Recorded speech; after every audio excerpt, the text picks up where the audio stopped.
بھائی عورت کے اپنے حقوق ہیں، مرد کے اپنے حقوق ہیں، ماں باپ کے اپنے حقوق ہیں، اولاد کے اپنے حقوق ہیں، پڑوسی کے اپنے حقوق ہیں، اور رشتہ داروں کے اپنے حقوق ہیں۔ اسلام رائٹس پر بات کر رہا ہے، حقوق پر بات کر رہا ہے۔ اب اس میں ایکویلٹی یا نا ایکویلٹی کی اب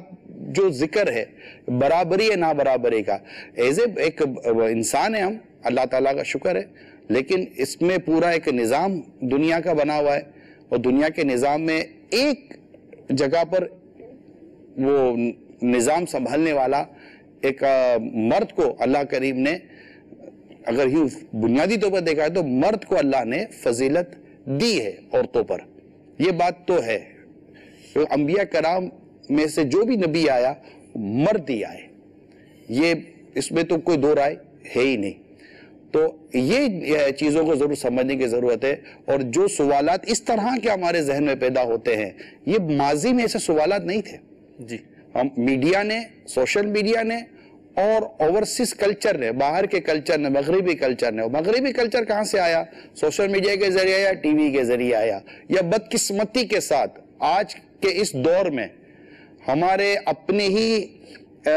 مطلب کہ معاشرے کی میں بات کروں تو ڈراموں میں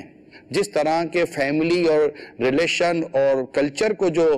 بیان کیا جا رہا ہے، اور اسلام کی جو بنیادی حیا، غیرت اور ایک باؤنڈریز ہیں، ان کو پامال کیا جا رہا ہے، اور جس طرح کے رشتوں کا مطلب کہ وہ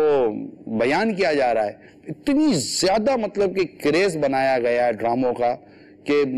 میرے لیے بہت ساری انفارمیشنز نہیں تھی۔ تو اول یہ کہ ان میں رکھا کچھ نہیں ہے، یہ سب اسکرپٹڈ چیزیں ہیں، یا کوئی مافیا ہے جو ہمارے کلچر کو، ہماری تہذیب کو،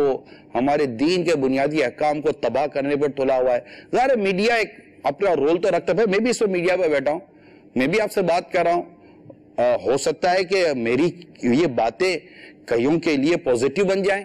اور کئی اس کو قبول کر لے، تو ایک میڈیا میں اثر تو ہے۔ اب اس کے ذریعے آپ نیگیٹو پہنچائیں یا پوزیٹیو پہنچائیں، لوگ قبول تو کریں گے، جو دیکھتے ہیں وہ ذہن میں کچھ نہ کچھ بات جمتی تو ہے۔ اب ڈرامہ تو پھر بھی ڈرامہ ہے،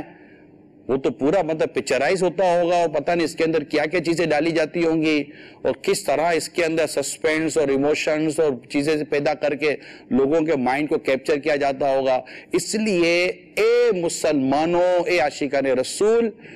ہمیں اسلام و دین کی باتوں پر قائم رہنا ہے۔ ہمیں ایسی کوئی چیز نہ دیکھنی ہے، نہ ایسی کوئی چیز کی طرف جانا چاہیے جو ہمارے عقائد، ہمارے نظریات اور ہمارے اسلام و دین کی باتوں کو مطلب ان کو وہ توڑ رہی ہوں چیزیں۔ تو یہ ضرور دیکھیے گا۔